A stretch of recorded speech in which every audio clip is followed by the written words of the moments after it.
আল্লাহ পাকের হুকুমের গোলামি যদি না করতে পারতাম, উম্মত হিসাবে যদি বিশ্বশ্রেষ্ঠ মহামানব রসুল আকদাস সাল্লাল্লাহু আলাইহি ওয়াসাল্লামকে যদি ফলো না করতে পারলাম, তাহলে এই পার্থিব জীবনে আসা আর বেঁচে থাকা দুটোই ব্যর্থ, এর কোনো মূল্য নেই। সুতরাং ইমান ইসলাম হারা, আল্লাহ রসুল ভোলা নারী এবং পুরুষদের এইরকম মজলিস থেকে মন তৈরি করতে হবে যে আমরা আমার মালিককে চিনব এবং এহ পরকালের নেতা নবী মুহাম্মদ সাল্লাল্লাহু আলাইহি ওয়াসাল্লামকে জানব, পাশাপাশি তার অনুসরণ করব। এরকম একটি পাকাপোক্তা মানসিকতা আমাদের আমল হারা ভাইদের এবং মায়েদের মধ্যে থাকা উচিত।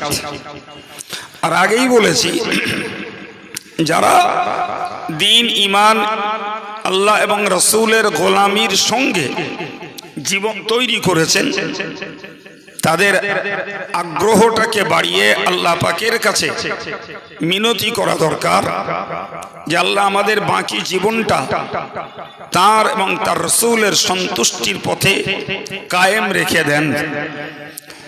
এই সূচনামূলক কথাটুকু বলে আমি আমার পঠিত আয়াত পাঠটির প্রয়োজন মতো একটু তাফসীর করছি, তারপর আমার আলোচনা ছাড়ব। একবার দুরূদ শরীফ, আল্লাহুম্মা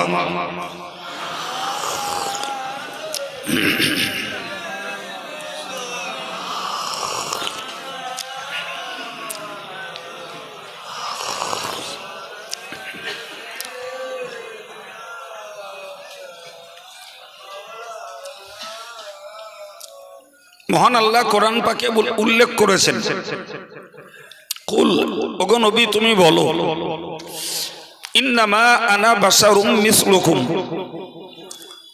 আমি তোমাদের মতো একজন মানুষ। এই কথাটা আল্লাহ তার নবীকে দিয়ে কোরআনের মাধ্যমে প্রচার করালেন। বাংলাটাকে আবার মুখস্থ করুন, ওগো নবী তুমি বলো আমি তোমাদের মতো একজন মানুষ। ইউহা ইলাইয়া, তবে তোমাদের সঙ্গে আমার মৌলিক একটা পার্থক্য হলো, আমার কাছে আল্লাহ পাকের প্রত্যাদেশ আসে, তোমাদের কাছে আসে না। একটা মৌলিক পার্থক্য আল্লাহ এই শব্দ দ্বারা বুঝিয়ে দিলেন যে নবী এটাকেও বলে দাও, যদিও আমি তোমাদের মতো মানুষ, কিন্তু আমার কাছে আসে আল্লাহ পাকের প্রত্যাদেশ, তোমাদের কাছে তা আসে না। সম্মানিত ভাইরা, এই ছোট্ট অংশটুকু থেকে আমরা এই জ্ঞানটুকু লাভ করতে পারলাম, নবী ফেরেশতা নন, নবী জিনও নন, নবী মানুষ, এবং আমাদের মতোই অঙ্গ প্রত্যঙ্গধারী মানুষ রসুল ছিলেন। কিন্তু পার্থক্য এই জায়গাটায় যে তার কাছে আল্লাহ পাকের বার্তা আসতো, আমাদের কাছে তা আসে না। বরং আমরা যেটুকু আল্লাহর বার্তা লাভ করেছি সেটা নবী পাকের মাধ্যমে। সুবহানাল্লাহ।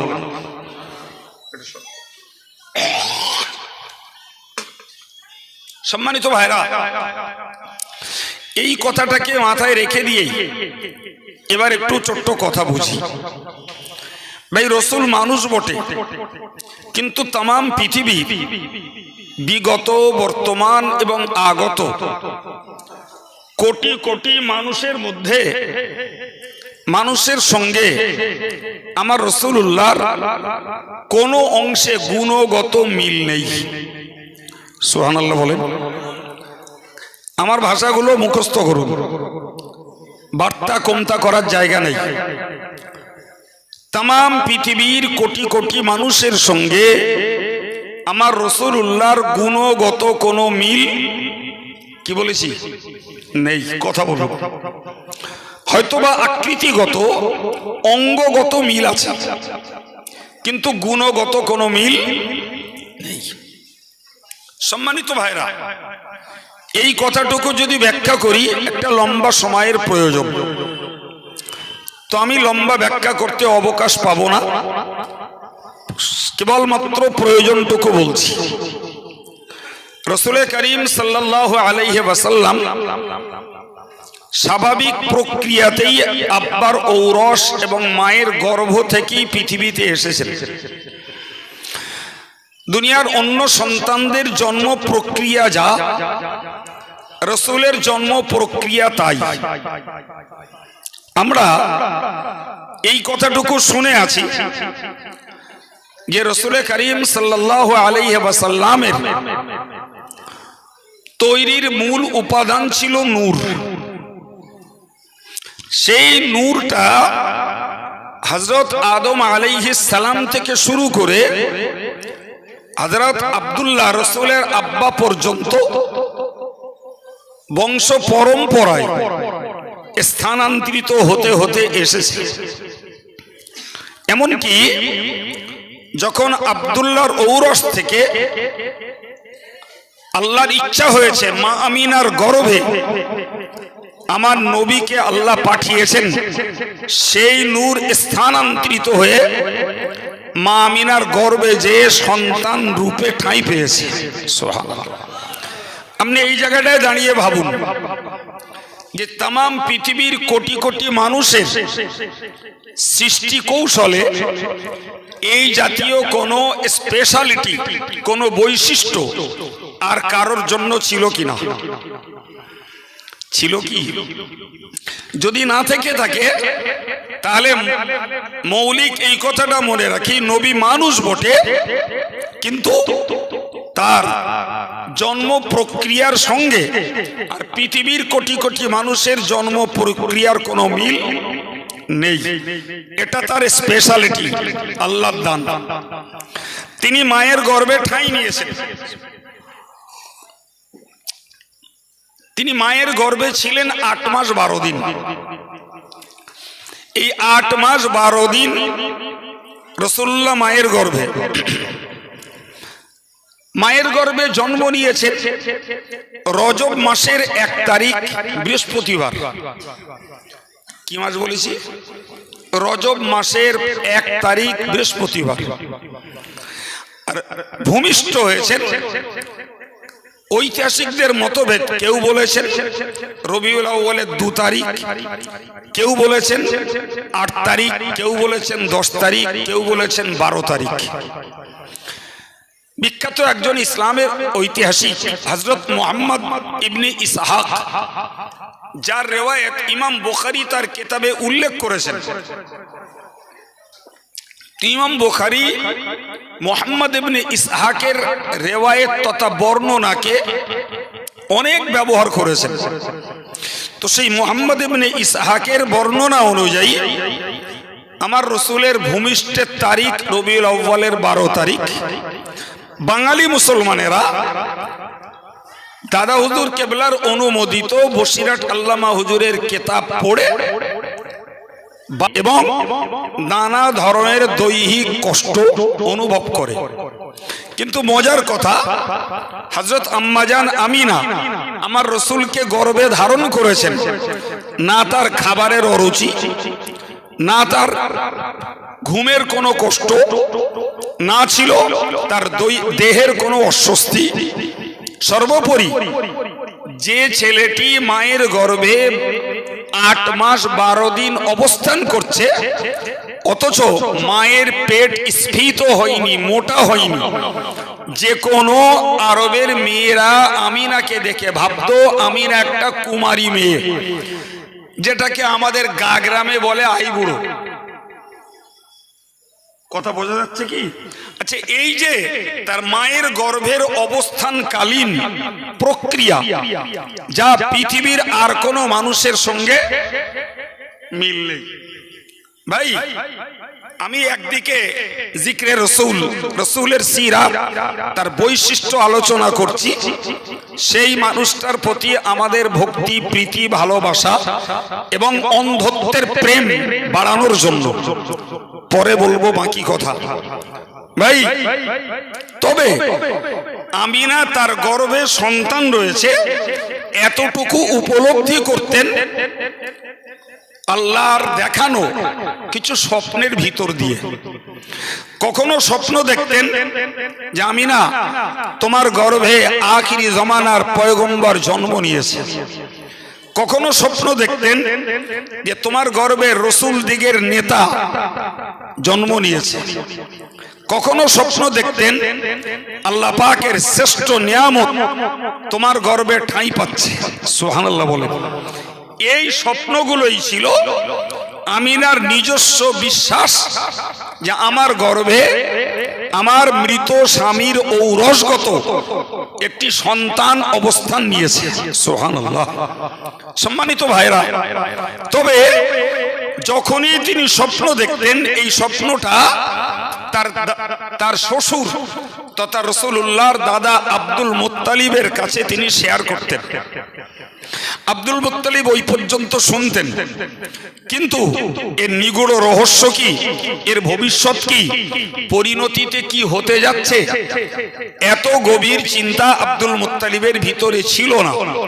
বৌমা বলতেন, ওই পর্যন্ত শুনতেন।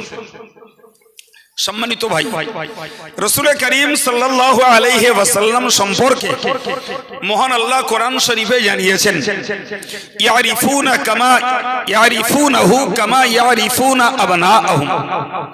মহান আল্লাহ বলেন যে ইহুদি সম্প্রদায় আমার নবীকে এত সুস্পষ্ট চিনত যেমন তারা তাদের বেটাকে চেনে।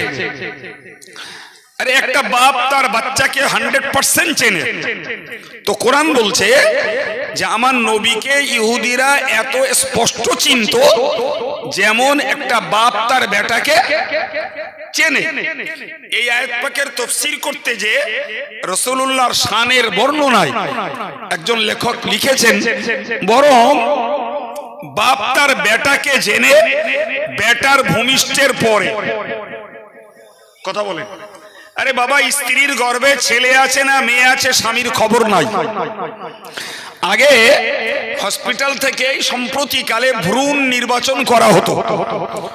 সন্তান ভূমিষ্ঠের আগে তারা মেশিনারি টেস্ট করে বলে দিত গর্ভে ছেলে আছে না মেয়ে আছে।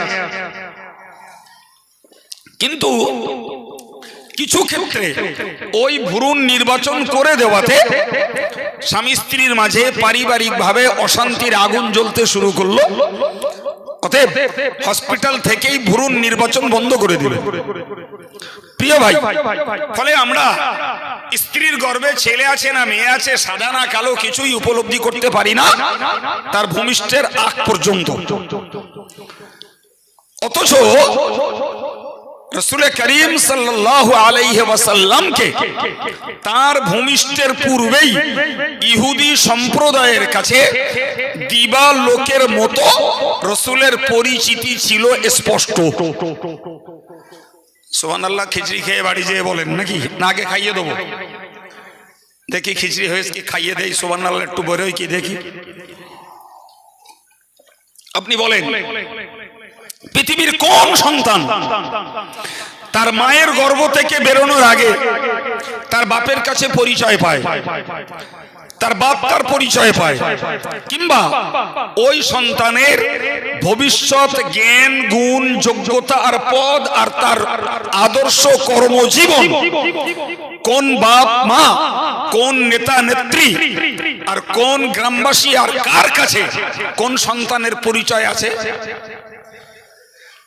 নেই। রাসূল অঙ্গ প্রত্যঙ্গের মানুষ, কিন্তু এই মূল্যায়ন গুলো যদি না করি তাহলে রাসূলকে চিনলাম না। ফলে আমি জিক্রে রাসূলের জন্য, রাসূলের জব চর্চা করার জন্য কথাগুলো বলছি। প্রিয় ভাই আমার, প্যারে নবী সাল্লাল্লাহু আলাইহি ওয়াসাল্লাম ইহুদি জাতির কাছে এতটা পরিচিত যে বাপের সন্তান স্ত্রীর গর্ভ থেকে জন্ম নেয়, তারপরে বাপ চেনে আমার একটা ছেলে হয়েছে।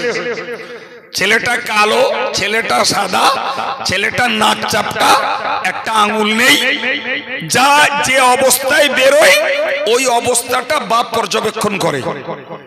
কিন্তু ইহুদিদের কাছে আমার নবী ছিলেন আলোর মতো স্পষ্ট। কেন এই বৈশিষ্ট্য? বর্ণনায় এসছে আব্দুল মুত্তালিব রসুলের ভূমিষ্ঠের রজনীতে যে রাতের ভোরে রসুল জন্ম নেন, আব্দুল মুত্তালিব ছিলেন কাবার চত্বরে। আব্দুল মুত্তালিব তৎকালীন সময়ে কাবার মোতাবাল্লি, উনি রাতের বেলা ওখানে। গভীর রজনী, ঘড়ির যুগ নয়, তারকার গতিবিধি দেখে তারা রাতের সময় নির্ণয় করতেন এবং বিভিন্ন কাফেলারা তারকা দেখে তাদের পথের নিশানা ঠিক করতেন। কোরআন শরীফে আল্লাহ বলেছেন, অন্নুজুমু লিতাহতাদু বিহা, আমি আকাশটাকে তারকা খচিত করেছি, ওর দ্বারাতে তোমরা রাস্তা নির্ণয় করবে, তাই। সুবহানাল্লাহ। আব্দুল মুত্তালিব ঘুম ভাঙতে তিনি কাবা চত্বরের বাইরে কিছু মানুষের ফিসফিসানি আওয়াজ শুনলেন।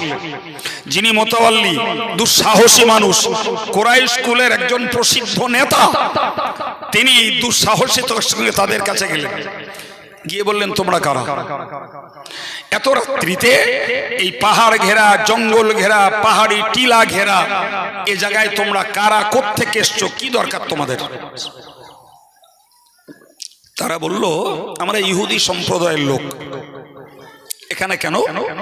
তো বলল, আমরা পূর্ববর্তী কেতাবকে চর্চা করে গবেষণা করে দেখেছি, যিনি হবেন আখিরি জামানার পয়গম্বর, তিনি আরব দেশের মক্কা নগরীর কোরাইশ বংশের হাসিম গোত্রে আজে রাতের শেষে জন্মগ্রহণ করবে। আল্লাহু আকবার। তাদের অঙ্ক কত নিখুঁত, তাদের অঙ্ক কত নির্ভুল, আশ্চর্য ব্যাপার। সম্মানিত ভাইরা আমার, বোনেরা,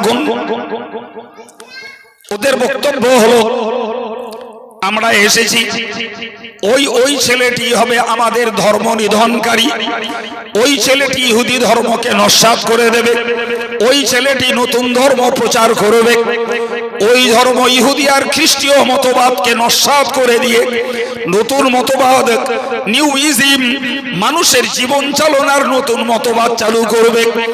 আমাদের প্রচেষ্টা হলো ওই ছেলেটাকে আতুর ঘরেই তাকে হত্যা করে দেব। কিছু বুঝতে পারা যায় ছেলেটির কোথায় তার জ্ঞান, গুণ, যোগ্যতার কর্মসূচি, তার এখনো ধরাপৃষ্ঠে ভূমিষ্ঠ হয়েছে কিনা তার আগেই শত্রুদের সুষ্ঠু পরিকল্পনা। আব্দুল মুত্তালিবের মাথায় খেলে গেল যে এমন করব, অভূতপূর্ব সন্তান যদি জন্ম নেয়, সেটা আমার মৃত বেটা আব্দুল্লাহর ঔরসজাত, মা আমিনার গর্ভজাত সন্তান হবে। আব্দুল্লাহর এই আত্মবিশ্বাস তৈরি হয়েছে। আল্লাহু আকবার। আমিনা যতগুলি স্বপ্ন দেখেছেন, ওই স্বপ্নের ভিত্তিতেই আব্দুল মুত্তালিবের এই বিশ্বাস। সুবহানাল্লাহ। সম্মানিত ভাই, আব্দুল মুত্তালিব যদিও ওই যুগের মানুষ, কিন্তু বিশ্বাস রাখুন, যারা সম্ভ্রান্ত, যারা সৎ পুরুষ, তারা স্বাভাবিকভাবে মিথ্যা, প্রতারণার আশ্রয় নেয়। সে যে ধর্মেরই হোক, যে ধর্মেরই হোক, যারা সভ্য, যারা ভদ্র, যারা সম্ভ্রান্ত, তারা কখনো সে ধর্ম আচরণ করুক আর না করুক, মানবিক দৃষ্টিতে তারা কখনো মিথ্যা, প্রতারণার চক্রান্তের আশ্রয় নেয় না। যে ঘরেই ছেলে হোক, সে এটাকে মনে রাখবেন। আব্দুল মুত্তালিব মিথ্যার আশ্রয় নিলেন না, সত্যটাকেও বললেন না। ওরা আব্দুল মুত্তালিবের কাছে জানতে চাইল যে কোরাইশ বংশের বসতিটা কোন দিকে। তো ধরুন হাফ কিলোমিটার বেশ করে কোরাইশদের বসতি, যেদিকে রসুলের ঘর, যেখানে মা আমিনার কুড়ে ঘর, ওই দিকটায় না দেখিয়ে দিয়ে তিনি কুরাইশদের বসতির আরেকটা সাইড দেখিয়ে দিয়ে বললেন ওই দিক থেকে কুরাইশদের বাস। মিথ্যা বলেছেন? এই হিকমত আল্লাহ দেওয়া। ওরা ওইদিকে অভিযান করলো, আর আব্দুল মুত্তালিব তার মুডটাকে চেঞ্জ করে রসুলের ঘরের দিকে গেলেন। সুবহানাল্লাহ বলুন। সম্মানিত ভাইরা আমার, বাইরে দাঁড়িয়ে আমিনাকে একবার ডাক দিয়েছেন, ওগো আমিনা। প্রিয় নবী সরকারে দো আলমের গর্ভবতী সৌভাগ্যবতী মা আমিনা বললেন, আব্বাজান, আমি এই মাত্র একটি শিশু পুত্র প্রসব করেছি। আব্দুল মুত্তালিব শিউরে উঠলেন। তার একদিকে ওই লোকগুলোর কথা, আর একদিকে আমিনার গর্ভস্থ সন্তান প্রসব হওয়া, দুইয়ের সমন্বয়ে তিনি বুঝে গেলেন ওরা সন্ধান করছে এই বাচ্চাটাকেই। উনি এক কথায় বলে দিলেন, ও আমিনা, এই সন্তানের শত্রুরা এই পাড়া সে পাড়ায় ঢুকে পড়েছে, এই মহল্লায় অনুসন্ধান করছে।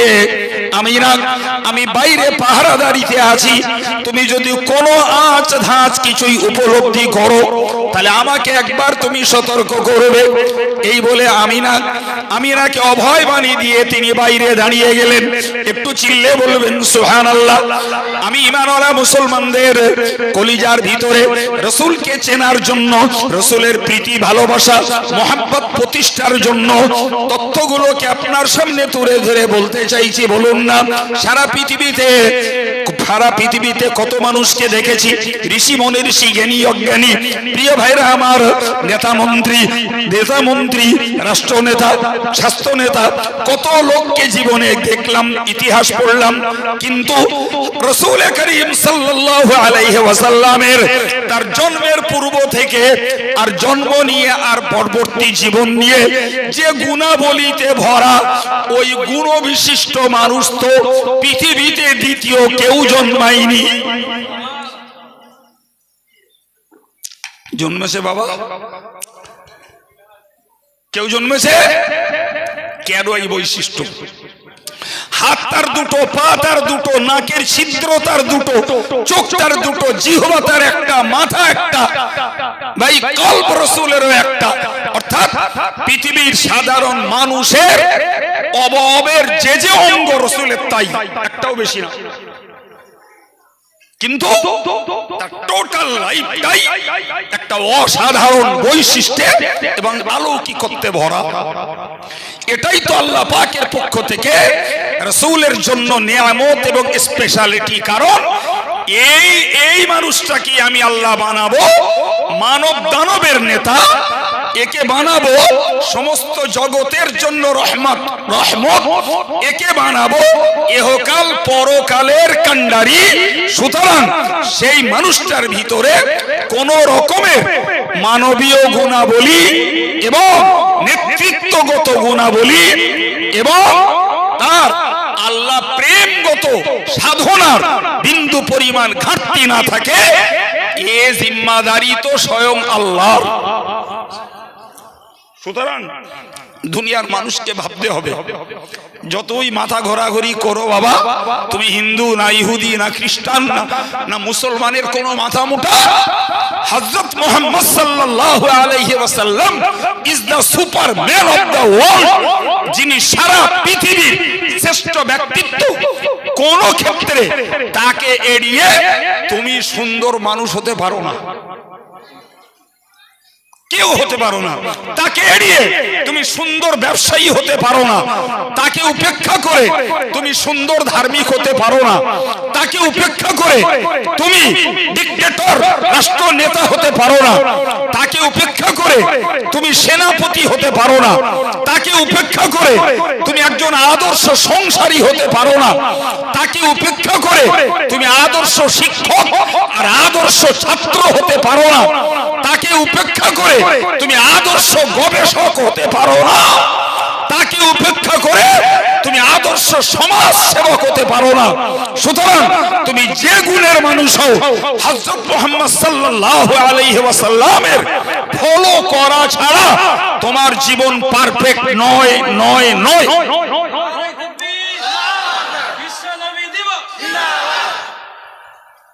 সম্মানিত ভাইরা আমার, আমি আপনাকে বোঝাতে চাই বিশ্বনবী মুহাম্মদ সাল্লাল্লাহু আলাইহি ওয়াসাল্লাম এরূপ স্পেশালিটি, এরূপ মিরাকেল, তার জীবনের অলৌকিকত্ব ভরা। সবগুলো তো আল্লাহর দান। কার দান? জোরে বলেন কার দান? আমার দেশের কিছু মূর্খ রয়েছে, এই মূর্খগুলো মনে করে মুজিজা নবী দেখায় আর কারামত পীর সাহেবরা দেখায়। ডাহা ভুল কথা। মন থেকে এরকম ভ্রান্ত বিশ্বাসকে মুছে ফেলা উচিত। মুজিজা দেখানোর মালিক আল্লাহ, কারামত প্রকাশ করানোর মালিকও। জোরে বলেন। কোরআন শরীফে আল্লাহ বলেছেন, কুল, হে নবী তুমি বলো, ইন্নামাল আয়াতু ইনদাল্লাহ, যত রকমের নিদর্শন সবকিছু আল্লাহর কাছে। কার কাছে? জোরে বলেন কার কাছে? আরে যে নবী জন্ম নেননি সেই নবীর যে বৈশিষ্ট্য, এটা তো ও নবীর নিজস্ব সাধনা নয়। যে নবীর জন্মটাও একটা অলৌকিকত্বে ভরা, ওটাও ও নবীর নিজস্ব বৈশিষ্ট্য নয়। হ্যাঁ না বলেন? তার দুগ্ধ পোষ্যকালীন জীবনের বৈশিষ্ট্য, ওটাও তার নিজস্ব বৈশিষ্ট্য নয়। তার শৈশবকালীন বৈশিষ্ট্য, এটাও তার নিজের নয়। সবগুলো ঘটিয়েছেন কে? জোরে বলেন আল্লাহ। এই আত্মবিশ্বাস কখনো না পাল্টাই আমরা। ওর ভিতরে লুকিয়ে আছে আমাদের ঈমান। ভাই বিশ্বাস করুন, এই মদিনা শরীফে রাসূলের মাজারে লোক মারামারি করে না, ধস্তাধস্তি কোস্তাকুস্তি করে না। রাসূলের মাজারের উম্মতেরা যায় দিল ভরে, প্রাণ ভরে, আবেগ ভরে দরুদ আর সালাম জানাতে। কথা বুঝতে পারছেন কিছু? তো যারা গেছেন তারা সচক্ষে দেখেছেন রাসূলের মাজারের নাম নিশানা আমরা কিচ্ছু পাই না। বলো, অনেক ভিতরে এবং অনেক ব্যারিকেডের মধ্যে। তার বাইরে ছাদাটা, ঘরটার দেওয়াল, সেখানে ঘন নেট লাগানো, দৃষ্টিও ভালো চলে না। আবার তার বাইরে একটা প্যাসেজ, প্যাসেজের বাইরে আবার বুক বরাবর রেলিং তোলা। কথা শুনতে পাচ্ছেন? ওই মূল দেওয়াল আর এই বাইরের যে বুক বরাবর রেলিং, এর মাঝখানটায় 24 ঘন্টা পুলিশ মিলিটারি পাহারাদার রয়েছে। কেন গো? যেখানে লোক মারামারি করতে যায় না, ধস্তাধস্তি কোস্তাকুস্তি, চিন্তায় রাহাজানি, পকেটমারি করতে যায় না, পুলিশ আর মিলিটারি কেন? ভাই এই পুলিশ আর মিলিটারি 24 ঘন্টা সেখানে পাহারাদারি করছে দুটি কারণে। দুটি নয় বরং তিনটি। নাম্বার 1 কারণ, তোমরা এখানে ভিড় করো না। নাম্বার 2 কারণ, তোমরা এখানে আওয়াজ করে কথা বলো না। নাম্বার 3 কারণ, তোমরা এখানে শিরক করো না। কি করো না? আমি আমার নিজে চোখে দেখেছি। কাছে রুমাল আছে, এই এত দূর থেকে রুমালটা ছুঁড়ে দিচ্ছে, পুলিশ আছে ওর ফাঁক দিয়ে ছুঁড়ে দিয়েছে। ওই মাজারের দেওয়ালের গা টাচ করেছে রুমালটা, ওই রুমাল চুমু দিচ্ছে। যে রাসূল এলেন শিরকের মূল উৎপাটন করে তাওহীদকে প্রতিষ্ঠা করতে, কুফরিটাকে কবর দিয়ে ঈমানের আলো জ্বেলে দিতে, বেদাতকে নস্যাৎ করে দিয়ে সুন্নতকে জিন্দা করার জন্য, যদি এই আবেগ ভরা মূর্খ জাতি সেই রাসূলকে কেন্দ্র করে যদি শিরক করে, তাহলে নবীর পৃথিবীতে আসা মানব জাতির জন্য ব্যর্থ হবে। আর এই মূর্খ জাতি ওই নবীকে পেয়েও বেঈমান হয়ে জাহান্নামে যাবে। এই কথা বলেন। এহেন তিনটে কারণেই 24 ঘন্টা সেখানে পুলিশ আর মিলিটারি পাহারাদারি। কথা মাথায় থাকবে? হ্যাঁ, এবার বলুন আমার দেশের মূর্খদের হাল কি? আমার দেশের মূর্খদের হাল আমি একটু আগেই বললাম, 1.5 মিনিট আগে, যে পীর ওলিরা যে কারামত গুলো দেখায় এগুলি সম্পূর্ণটা আল্লাহ পাকের দান, আল্লাহর নিয়ামত। সুবহানাল্লাহ বলে। এ মূর্খ জাতি সেই পীর অলিগুলো যাদের দ্বারাতে আল্লাহ কোন কারামত, কোন বুজুর্গি, কোন সম্মানজনক কাজ প্রকাশ করেছেন, ওই সম্মানজনক কাজগুলো প্রকাশের স্বার্থ হলো আল্লাহর যে মানুষকে তার প্রতি আকৃষ্ট করানো আর তার দেওয়া দ্বীনের দাওয়াত মানুষকে গ্রহণ করানো। সুবহানাল্লাহ বলে। একটা মানুষের দ্বারাতে যখন অলৌকিকত্ব প্রকাশ পায়, স্বাভাবিকভাবে মানুষ তার প্রতি আকৃষ্ট হয়। আর সেই মানুষটা এই মানুষ ওই নবীর তরিকা মতো তিনি শিরকের পরিবর্তে তাওহীদ প্রতিষ্ঠা করার জন্য পৃথিবীতে এসেছেন, কুফরের পরিবর্তে ঈমানের আলো জ্বালবার জন্য এসেছেন, বেদাতের পরিবর্তে সুন্নতকে জিন্দা করার জন্য এসেছেন। আমার আল্লাহর হিকমত, আমি আমার এই বান্দার দ্বারাতে অলৌকিকত্ব প্রকাশ করলাম, মানুষ তার প্রতি আকৃষ্ট। এই সুযোগে আমার ওই পেয়ারা বান্দা তিনি এদের কাছে ঈমান, তাওহীদ, সুন্নত এবং আল্লাহ পাকের হুকুমের ইতাআত এদের ভিতরে প্রতিষ্ঠিত করুক। সুবহানাল্লাহ। কিন্তু কপাল পোড়া মূর্খ জাত, যেই সেই পীর অলিগুলো মারা যায়, ওফাত পায়, এ অভদ্রের দল মসজিদ ছেড়ে দিয়ে মাজারে গিয়ে ঠুকতে শুরু করে। এই কথা বলে, কারণ এরা মনে করে যে ওই কারামত দেখিয়েছেন উনি, অতএব ওনার কাছে মাথা ঠুকলেই সব উদ্ধার হয়ে যাবে। সম্মানিত ভাইরা আমার, কোরআন বলেছে ইন্নামাল আয়াতু ইনদাল্লাহ, সমস্ত রকমের নিদর্শন যা কিছু সব আল্লাহর কাছে। ইন্নামা আনা নাযীরুম মুবিন, আমি মুহাম্মদ সাল্লাল্লাহু আলাইহি ওয়াসাল্লাম পৃথিবীতে এসেছি আল্লাহর দেওয়া ডিউটি পালন করার জন্য, আল্লাহর দেওয়া দায়িত্ব পালন করার জন্য। সেটা হলো আমি তোমাদের কাছে ভয় দেখাবো, যারা আমার অবাধ্য হবে জাহান্নামের ভয়। আমি তোমাদেরকে সুসংবাদ দেব, যারা আমার আনুগত্য স্বীকার করবে তাদের জন্য জান্নাতের সুসংবাদ। ওটা আমার ডিউটি, ওটা আমার ডিউটি। আমি আসিনি তোমরা আমায় পুজো করো, আমি আসিনি তোমরা আমার উপাসনা করো, আমি আসিনি তোমরা আমার নামকে মোহাম্মদ মোহাম্মদ মোহাম্মদ মোহাম্মদ বলে জপ করো, এজন্য আমি পৃথিবীতে আসিনি। বরং আমি এসেছি তোমাদেরকে আল্লাহর নাম জপ করাতে, আমি এসেছি তোমাদেরকে আল্লাহর তাসবিহ পড়াতে, আমি এসেছি আল্লাহর তাহমিদ পড়াতে, আমি এসেছি আল্লাহ পাকের তাকবীর পড়াতে। আমি পৃথিবীতে এসেছি তোমাদেরকে কুসংস্কার থেকে বাঁচিয়ে সংস্কৃত জীবনের দিকে নিয়ে যেতে, আমি এসেছি অন্ধকার থেকে আলোর দিকে নিয়ে যেতে, আমি এসেছি মূর্খকে কোরআনের শিক্ষায় শিক্ষিত করতে, আমি এসেছি জাহান্নাম থেকে বাঁচিয়ে জান্নাতের পথ দেখাতে। এখন তোমরা যদি আমায় নিয়ে তোমরা উপাসনা, আরাধনা, স্তবস্তুতি করতে থাকো, তাহলে আল্লাহর পক্ষ থেকে আমি মুহাম্মদ সাল্লাল্লাহু আলাইহি ওয়াসাল্লামকে পৃথিবীতে পাঠানোর উদ্দেশ্য ব্যর্থ হবে।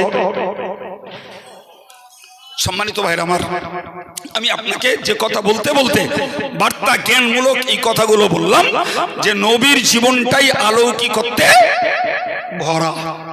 সম্মানিত ভাই, তার জীবন ইতিহাস একটা রোমাঞ্চকর, তবে জন্মকালীন মুহূর্তটা যদি ভাবি আমরা বলতে পারি। হযরত আম্মা জান আমিনা বলেন, আম্মা জান আমিনা বলেছেন, খরাজা মিন্নি নূরুন আদা বিহি কুসুরুস শাম, আমার গর্ভ থেকে বেরিয়েছে একটি আলোর ছটা, ওটাই আমার স্বপ্নে পাওয়া সন্তান বলে মনে হয়নি প্রথম অবস্থায়।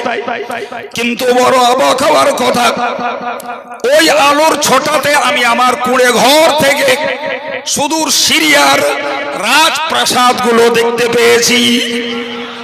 আল্লাহু আকবার। ঐতিহাসিকরা মন্তব্য করেছেন, আমার নবীর ভূমিষ্ঠের সময় ওই আলোর ছটাতে শাম দেশ তথা সিরিয়া পর্যন্ত দেখার ভিতরে ইঙ্গিত হলো এই নবীর ওসিলাতে তার প্রচারিত ইসলামী আলো রাসূলের জীবদ্দশাতেই সিরিয়ায় পৌঁছে যাবে। পরবর্তীকালে আমরা ইতিহাস খুলে দেখলাম রাসূলের জীবদ্দশাতেই ইসলামের আলো সিরিয়ায় পৌঁছে গেছে। আপনারা জানেন ভাই, পারস্যবাসীরা আগুন পুজো করত। তাদের বিশ্বাস ছিল এটাই যে আমরা আগুনকে প্রণিপাত করছি, আগুনকে সম্মান জানাচ্ছি, আগুন আমাদেরকে পোড়াবে না। এই বিধায় পারস্যে তারা রাজকীয় ভাবে একটা আগুন জ্বালিয়ে রেখেছিল, জ্বলছিল 1000 বছর ধরে। আপনি বলেন 1000 বছর একটা আগুন নিভবে না, তাহলে তার পিছনে কতটা কড়া তদারকি, কতটা পাহারাদারি দরকার। আর ওই রাষ্ট্রীয় ভাবে প্রজ্বলিত আগুনকে দেশের সর্বস্তরের মানুষ পূজা করত। অবাক কাণ্ড। আমার রাসূলুল্লাহ জন্ম নিলেন মক্কায়, আর পারস্যের প্রজ্বলিত 1000 বছরের আগুন ধূপ করে নিভে গেল। একটু জোরে বলে। পারস্য সম্রাট সহ ওই আগুনের পূজারী এবং সেবাইত যারা, তাদের আপ্রাণ চেষ্টা করে ওই আগুনকে তারা আর জ্বালাতে পারেনি। সম্মানিত ভাইরা, এই তথ্য সন্ধান করতে করতে তারা যখন শুনলো যে আরবের মক্কা নগরীতে একটা অভূতপূর্ব সন্তান জন্ম নিয়েছে, ওদের বিশ্বাস তৈরি হলো যে আগুন নিভে যাওয়ার কারণ হলো যে হযরত মুহাম্মদ পৃথিবীতে এসেছে, এই আগুন পূজা আর চলবে না, আগুন পূজা চলবে না, বন্ধ হবে। ভাই, এরকম জন্মকালীন অলৌকিকত্ব অনেক। সব কথা একটা একটা করে বললে দীর্ঘ সময়ের প্রয়োজন। সম্মানিত ভাইরা আমার, মনে রেখে দিন, বিশ্বনবী সরকারে দো আলমের এই যে বৈশিষ্ট্য, এই যে গুণাবলী, তার জন্ম নেওয়াটাও যে অলৌকিকত্ব, সেটি অবাক হওয়ার কথা। আশ্চর্য হয়ে যায়। রোম সম্রাটের রাজপ্রাসাদ থেকে আচমকা 14টা পাথর খসে পড়ল। কটা? এটা সুন্দর বাড়ি, তো বাড়ি থেকে যদি আচমকা 14টা ইট খসে পড়ে, তো বাড়িওয়ালার আর গ্রামবাসীর একটা আলাদা টেনশন ফিলিংস হবে না? হবে না? এটা দুশ্চিন্তা অনুভব হবে না? হবে না? রোম সম্রাট ভেবে অস্থির হলো যে এই সুন্দর রাজকীয় প্রাসাদ কিভাবে এর থেকে এই 14টা পাথর খসে পড়লো। জি, ঐতিহাসিকরা বলেছেন এর ভিতরে ইঙ্গিত হলো যে এখান থেকে লোক পরম্পরায় 14 জন সম্রাট আসবে, তারপরে আর এই প্রাসাদ কোনদিন ইহুদিদের হাতে থাকবে না। এইটাই তার ইঙ্গিত। তাহলে রাসূলুল্লাহ শুধু তার অলৌকিকত্বের ঘটনা শোনাতে পৃথিবীতে আসেননি, বরং এসেছেন বিশ্বটাকে সংস্কারের বার্তা নিয়েই। আর সেই সংস্কারের ইশারা, ইঙ্গিত এই ঘটনাগুলোর ভিতর দিয়ে আমরা জানতে পারি। সুবহানাল্লাহ। সম্মানিত ভাইরা আমার, আপনি ভাবুন, একটি কিতাবে উল্লেখ করা হয়েছে যে রাসূল করিম সাল্লাল্লাহু আলাইহি সাল্লাম মায়ের গর্ভ থেকে বেরিয়েছেন একটি আলোর দলা। ওটা ঘরটা উজ্জ্বল। মা আমিনা নিজে বলছেন যে আমি দেখলাম ওই আলোর দলাটাই আমার সেই স্বপ্নে দেখা বাচ্চা। তো একটা হাত মাটিতে স্পর্শ করে কপালে ঠেকালো, ঠেকিয়ে বলল সুবহানাল্লাহিল কাবীর। পরে বলল আলহামদুলিল্লাহিল আকবার। সুবহানাল্লাহ বলে। আমরা সাধারণত নিয়ম জানি, একটা বাচ্চা কথা বলে অন্তত পক্ষে 1.5 বছর 2 বছর হলে তবে তার কথাটা সুস্পষ্ট হয়। আবার অনেকেরই এলাটে ভাব থাকে, থাকে না? কিন্তু যে বাচ্চা সদ্য জন্ম নিল, সেই বাচ্চার মুখ থেকে সুস্পষ্ট বাক্য পেলেন। সিরাতুন নববিয়া গ্রন্থে এই কথাকে উল্লেখ করা হয়েছে। ভাই, আমি বিস্তার করে ব্যাখ্যা দেওয়ার সময় পাবো না, তবে এইটুকু বলি, মনে রাখুন, হযরত নবী ঈসা মরিয়মের গর্ভ থেকে বিনা বাপে যখন ভূমিষ্ঠ হলেন, কৌতূহলী জনতা নবী ঈসার মায়ের কাছে ভিড় জমিয়ে জিজ্ঞাসা করেছিল, এ মরিয়ম, তোমার বিবাহ হয়নি, তুমি স্বামীর পানি গ্রহণ করনি, তাহলে দুনিয়ার নিয়ম অনুযায়ী এই সন্তান নিশ্চিত যেন অবৈধ মিশ্রণের ফল। আল্লাহ মরিয়মকে শিখিয়ে দিলেন, তুমি বলো আমি কথা না বলার রোজা রাখার মান্যত করেছি। না খেগো রোজা নয়, কথা না বলার রোজা। কঠিন না সহজ? এই জোরে বলেন। না খেগো রোজার তুলনায় কথা না বলার রোজা অনেক কঠিন। আর পুরুষদের জন্য যত কঠিন, মেয়েদের জন্য বেশি কঠিন। কারণ মেয়েদের বাচ্চা কাচ্চা নিয়ে চলতে হয়। ও না বকে কতক্ষণ থাকবে?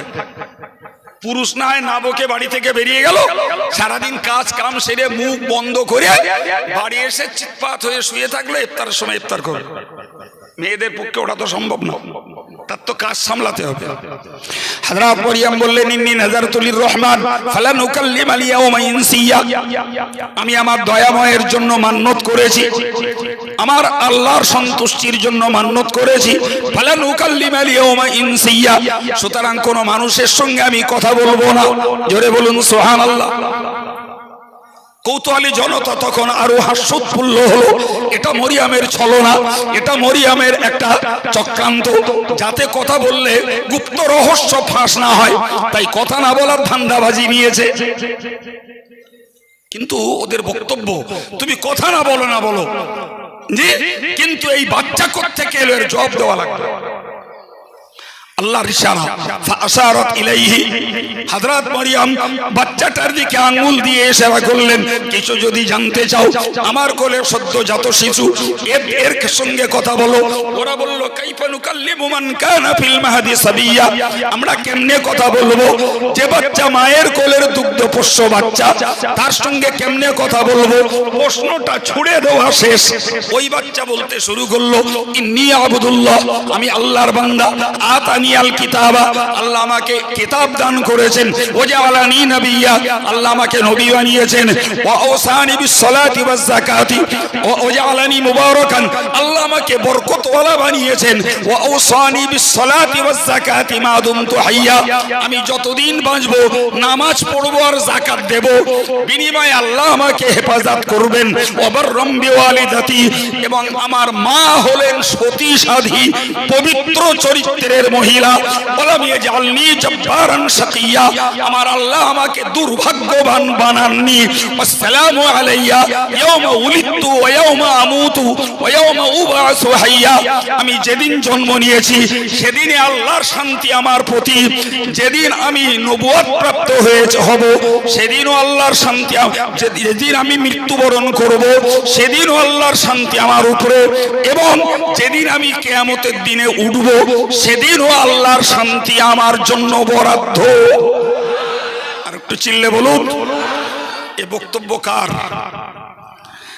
এতক্ষণ বললাম কার বক্তব্য? ভাই, কথাগুলো ছিল মায়ের কোলের সদ্য প্রসূত দুধ খাওয়া নবজাতক শিশু হযরত নবী ঈসার বক্তব্য। তার সেই বক্তব্যটা কি আল্লাহ পাক কোরআন শরীফের সূরা মারইয়ামের ভিতরে কোট করেছেন। সুবহানাল্লাহ বলেন। আমার বক্তব্য আমি কথা বললাম, এবার ভেঙে ভেঙে বুঝুন এতটুকুই, যে নবী ঈসার এই বক্তব্যের ভিতরে প্রথম দিয়েছেন নিজের পরিচয়। কি? যে আমি আল্লাহর বান্দা, আল্লাহ আমাকে কিতাব দিয়েছেন, আল্লাহ আমাকে নবী বানিয়েছেন, আল্লাহ আমাকে বরকতওয়ালা বানিয়েছেন, আমি নামাজ পড়িয়া যাকাত দিলে আল্লাহ আমাকে হেফাজত করবেন বলেছেন। এগুলো সব তার নিজের আত্মপরিচয়। মাথায় ঢুকছে কথা? দ্বিতীয় নম্বরে বললেন যে আমার মা সতী সাধী পবিত্র চরিত্রের মহিলা, তোমরা যে দোষটা চাপাচ্ছ আমার মায়ের উপরে, আমার মা সে ব্যাপারে ওভার 100% নির্দোষ। সুবহানাল্লাহ। নাম্বার 3, তিনি বললেন আমার জন্মটাও আল্লাহর দেওয়া শান্তির ভিতরে, এবং আমার মৃত্যুটাও আল্লাহর দেওয়া শান্তির ভিতরে, আমি কিয়ামতের দিনে উঠব আল্লাহ পাকের দেওয়া শান্তির বেষ্টনে। একবার জোরে বলুন। ভাই বাকি আর কথা বলার অবকাশ নেব না। ঈসাও একজন নবী, মুহাম্মদ সাল্লাল্লাহু আলাইহি ওয়াসাল্লাম একজন নবী, তিনিও সদ্য প্রসূত বাচ্চা কথা বলেছেন, আমার নবীও কথা বলেছেন। দুটি কথার মর্মগত পার্থক্য বুঝুন। আমার নবী দুটো কথা বলেছেন। নাম্বার 1, সুবহানাল্লাহিল কাবীর। মা আমিনা বলছেন, আমি আমার শিশু পুত্রের মুখের প্রথম ভাষা শুনলাম ওই আল্লাহর জাত পবিত্র যিনি মহান। আর একটু চিল্লে বলুন। এটা নবীর প্রথম বুলি, প্রথম বুলি। নাউজুবিল্লাহ। আমাদের ঘরের বাচ্চার মতো প্রথম বুলি গান, প্রথম বুলি শায়রি, প্রথম বুলি কত রকমের শিল্পীদের গজল। তাদের মুখ থেকে আল্লাহ শব্দ বার করানো হয় না, কলেমার বাক্য বার করানো হয় না। ভাই রাসূল কারীমের প্রথম বুলি সুবহানাল্লাহিল কাবীর, আল্লাহর জাত পবিত্র জাত। কোন আল্লাহ?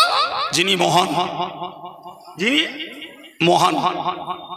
সম্মানিত ভাইয়ের আমার, মুরব্বীরা, ছেলেরা মনে রাখুন, এই যে কথাটি আমার রাসূলুল্লাহ জন্মের অব্যবহিত পরেই বললেন, হে বিশ্ব মানব, তোমাকে মনে রাখা দরকার, তোমাকে পৃথিবীতে পাঠানো হয়েছে, তুমি মালিকের গুণ গাইবে, তুমি মালিকের পবিত্রতার বর্ণনা করবে।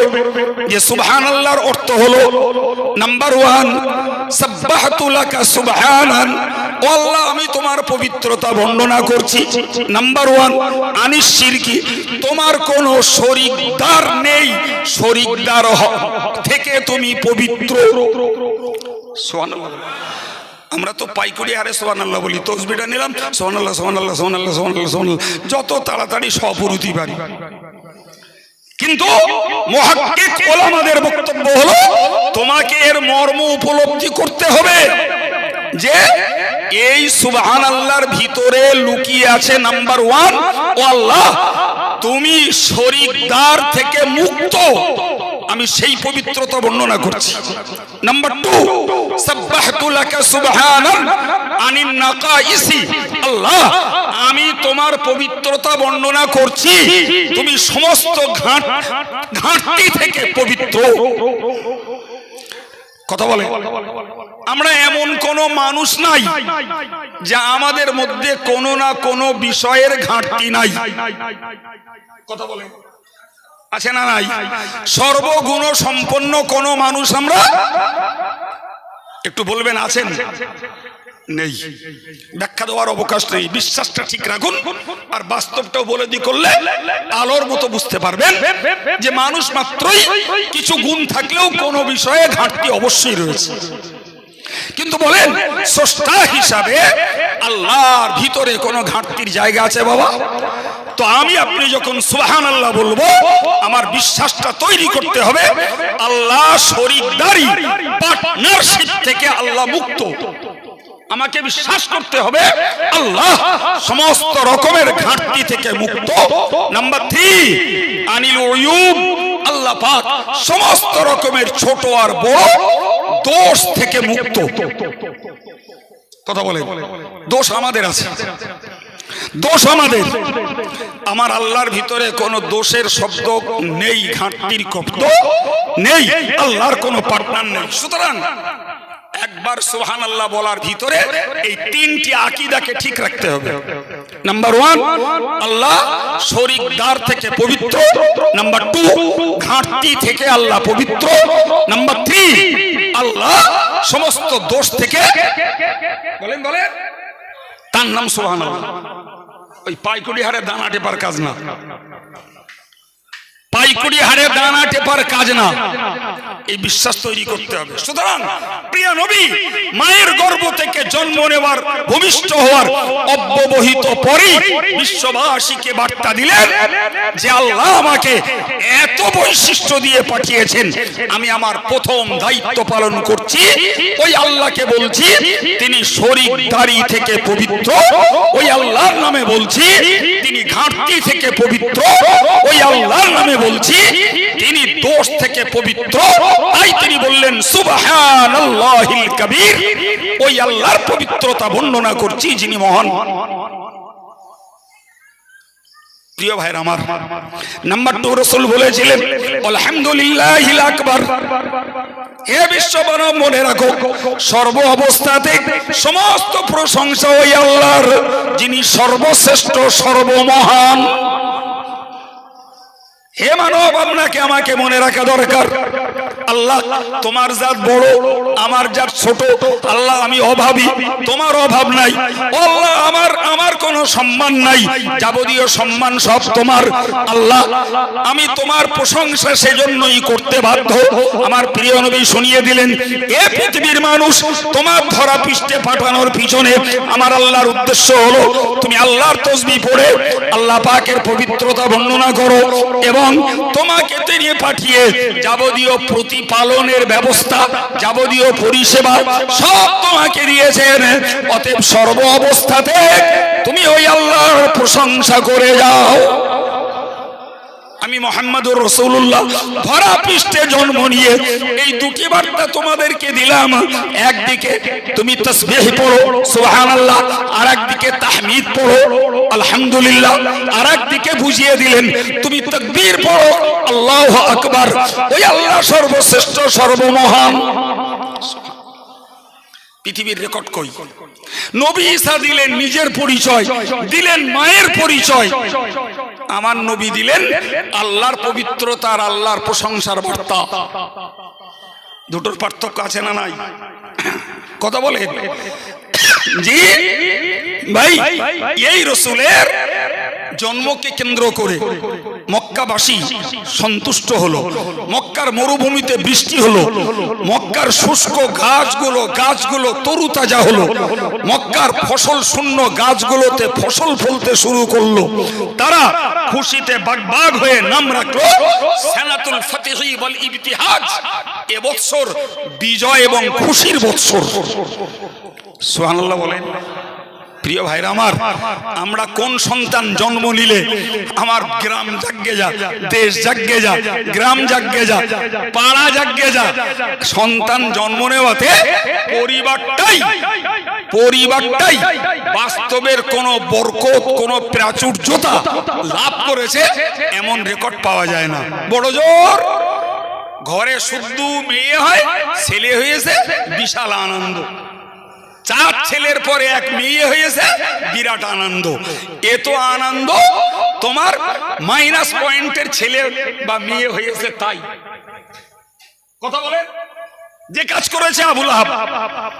যেহেতু ওই যুগ ছিল কন্যা সন্তানের নিধনের যুগ, কন্যা সন্তানের জীবন্ত পুঁতে ফেলার যুগ, সুতরাং কন্যা সন্তান ভূমিষ্ঠ হওয়াটা তাদের জন্য ছিল অপমান, তাদের জন্য ছিল লজ্জা, তাদের জন্য ছিল এটা বড় কষ্টের।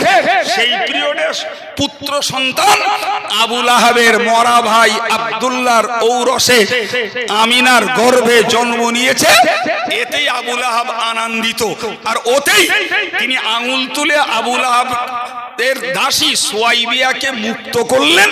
বিনিময়ে হযরত আব্বাস আবু লাহাবের মৃত্যুর পরে স্বপ্ন দেখে জিজ্ঞাসা করলো যে তুমি তো রাসূলের প্রচারিত ঈমান গ্রহণ করনি, ইসলামকে অ্যাকসেপ্ট করনি, তুমি তো কোরআনের মান্যতা দাওনি, তোমার এখনকার অবস্থা কি? আবু লাহাব এক কথায় বলল, প্রচুর যাতনায় কষ্টে রয়েছি, তবে যে সোমবারে মুহাম্মদ জন্ম নিয়েছিল ওই সোমবারে আমি আমার দাসী সুয়াইবিয়াকে আঙুল তুলে ইশারা করে আযাদ করেছিলাম, বিনিময়ে সোমবার করে আযাব লাঘব হয় আর আঙুল থেকে একটু মিষ্টি রস চুষতে পাই। পালা করে বললেন, আবু লাহাবের মতো কাফের যদি ওই নবীর ভূমিষ্ঠের সুখবরে দাসী আযাদ করে যদি শান্তি পায়, স্বস্তি পায়, কবরের আযাব থেকে লাঘব পায়, যদি আবু লাহাবের মতো মানুষ যদি মিষ্টি রস চুষতে পেয়ে থাকে, ইমানদার মুসলমানের ভণ্ডামি নয় এবং কোন রকমের বিচারিতা নয়, দৃঢ় বিশ্বাস যদি থাকে যে আমার নবীর জন্ম আমি খুশি হব। যে নবী এসে পৃথিবীর সংস্কার সাধন করেছেন, যে নবী এসে মানবতা ফিরিয়ে দিয়েছেন, যে নবী এসে ভাতৃত্ব বোধ ফিরিয়ে দিয়েছেন, যে নবী এসে কন্যা সন্তানকে বাঁচার অধিকার ফিরিয়ে দিয়েছেন, যে নবী এসে মায়ের মর্যাদা ফিরিয়ে দিয়েছেন, যে নবী এসে স্ত্রী জাতির সংসার করার অধিকার ফিরিয়ে দিয়েছেন, যে নবী এসে হত্যাকাণ্ড বন্ধ করেছেন, যে নবী এসে মানবতা বিরোধী পৈশাচিক অত্যাচার বন্ধ করেছেন, যে নবী এসে সুদ বন্ধ করেছেন, যে নবী এসে মদ মুক্ত করে দিয়েছেন, যে নবী এসে যুদ্ধ থেকে বিরতি করে দিয়েছেন, সেই নবীর জন্ম নিশ্চিত কিয়ামত পর্যন্ত মানব জাতির জন্য শান্তির বার্তা বয়ে এনেছে। তাই ওই নবীর জন্মদিনকে স্মরণ রেখে আমি নবীর জীবন চর্চা করে খুশি প্রকাশ করব। আমি ওই হাদিসের দৃষ্টিতে, এই হাদিস ইমাম বুখারী উল্লেখ করেছেন, 100% বলতে পারি ঈমানদার মুসলমান ওই রাসূলের ওসিলাতে আবু লাহাবের তুলনায় আরো বেশি কিছু ফায়দা পুরস্কার লাভ করতে পারবে। ঠিক কিনা বলেন? জি প্রিয় ভাই আমার, আমি বোঝাচ্ছিলাম রাসূলুল্লাহর বৈশিষ্ট্য, রাসূলুল্লাহর বৈশিষ্ট্য, তার অসাধারণ গুণাবলী, আল্লাহর দেওয়া অসাধারণ নিয়ামত। সম্মানিত ভাইরা আমার, মনে রেখে দিন, বিশ্বনবী মুহাম্মদুর রাসূলুল্লাহ সাল্লাল্লাহু আলাইহি ওয়াসাল্লামকে যদিও আল্লাহ বললেন তুমি বলো আমি তোমাদের মতো একজন মানুষ, কিন্তু না না, ওইটুকু ভেবেই নবীকে সাধারণ বিশ্বাসে বিশ্বাস করলে ভুল করা হবে। যদিও কিছু অতি জ্ঞানী অতি বুঝদার তারা বলতে চেয়েছে নবী মানুষ মানে আমাদের ভাই, খুব বেশি বেশি নবী আমাদের বড় ভাই। সবাই মিলে বলেছেন, আরেকবার জোরে বলেন নাউজুবিল্লাহ। আমরা নবীকে ভাই বলা, বড় ভাই বলা তো দূরের কথা, ভাই বলতেও রাজি নই, বরং আমরা রাসূল সম্পর্কে বিশ্বাস রাখি। রাসূলুল্লাহর একটি উক্তি অর্থগত মানে আনা লাকুম বিমানজিলাতিল ওয়ালিদ, আমি হলাম তোমাদের কাছে পিতার দরজায়। আর একটু জোরে বলুন। কোরআন নবীর বিবিদেরকে সম্বোধন করিয়ে, বিবিদের ব্যাপারে আমাদেরকে সম্বোধন করিয়ে বলেছেন ওয়াজওয়াজুহু উম্মাহাতুহুম, নবীর বিবিগণেরা তোমাদের মা। তাহলে বিবিগণ যদি মা হয় তাহলে স্বামী বাপ হয় না, স্বামী এই স্বামী ভাই হয় না, স্বামী তখন বাপ হয়। যে নবীর স্ত্রীগণ ইমানদারের মা, সে নবী নিশ্চিত আব্বার দরজায়, তিনি কলবি পিতা, তামাম পৃথিবীর মোমেন মুসলমানের কলবি পিতা তিনি, ভাই নয়। যদিও একটা হাদিসে এসছে একটা সময়ে সাহাবায়ে কেরামেরা দেখলেন যে রাসূল পথ দিয়ে চলছেন, সঙ্গে সাহাবীরা রয়েছেন, ইত্য অবসরে উটকে দেখলেন, উট রাসূলের সম্মুখে এসে রাসূলের কাছে সিজদা করল। কে করলো বাবা? উট। সাহাবীরা হতবাক হয়ে গেলেন, ইয়া রাসূলুল্লাহ, উট আপনাকে সিজদা করে, তাহলে আমাদেরকে অনুমতি দিন, এরপর থেকে আমরা আপনাকে সিজদা করব। নবী বললেন উবুদু রাব্বাকুম ওয়া আকরিমু আখাকুম, নয় আমি সিজদার পাত্র নই, সিজদা আল্লাহর জন্য, মাথা নত করবে আল্লাহর জন্য, তোমরা তোমাদের রবের ইবাদত করো।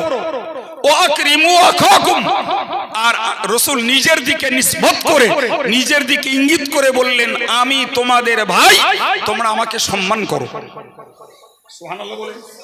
কোরআন শরীফের অন্য আয়াত পাকে এসেছে ওয়াতুআযিরুহু ওয়াতুআক্কিরুহু, তোমরা ওই নবীর দ্বীনের কাজে সাহায্য করো এবং তাকে সম্মান করো। ভাই এই যে হাদিসটা, এই হাদিসটা আর কোরআনের আম আয়াত আছে ইন্নামাল মুমিনুনা ইখওয়াতুন, तमाम পৃথিবীর মুমিনেরা ভাই ভাই। হাদিস রয়েছে আল মুসলিমু আখুল মুসলিম, একজন মুসলমান আর একজন মুসলমানের ভাই। এক দলের বক্তব্য হলো কোরআন যখন ইমানদারদেরকে ভাই বলেছে, হাদিস যখন মুসলমানদেরকে ভাই বলেছে, ওদিকে নবী নিজে বললেন যে আমি তোমাদের ভাই, তোমরা আমাকে সম্মান করো, অতএব নবীকে ভাইয়ের মতো সম্মান করলে যথেষ্ট হবে। জি ভাই হযরত মোল্লা আলী কারি রাহিমাহুল্লাহ তিনি এই হাদিসের ব্যাখ্যা করতে যেয়ে বলেছেন যে নবী নিজেকে বিশ্ববাসীর কাছে ভাই বলে সম্বোধন করিয়েছেন তাওয়াজুআন, নিজের নম্রতা বিনয়তা বোঝানোর জন্য, যাতে মানুষ আমাকে খুব বড় চোখে না দেখে। এই বিনয় নম্রতার ক্ষেত্রে নবী নিজেকে ভাই বলে সম্বোধন করেছেন। এখন আমি ধরেই নিলাম ভাই, নবী যদি নিজেকে ভাই বলেন, জি, তাহলে ইমানদার সূত্রে ভাই কি মুসলমান সূত্রে ভাই কি নবী ভাই বলেন? আমি একটা কথা বলি ভাই, অনেক সময় এই দেখি আমরা বেশ কিছু ওস্তাদেরা ছাত্রদেরকে ভাই বলে,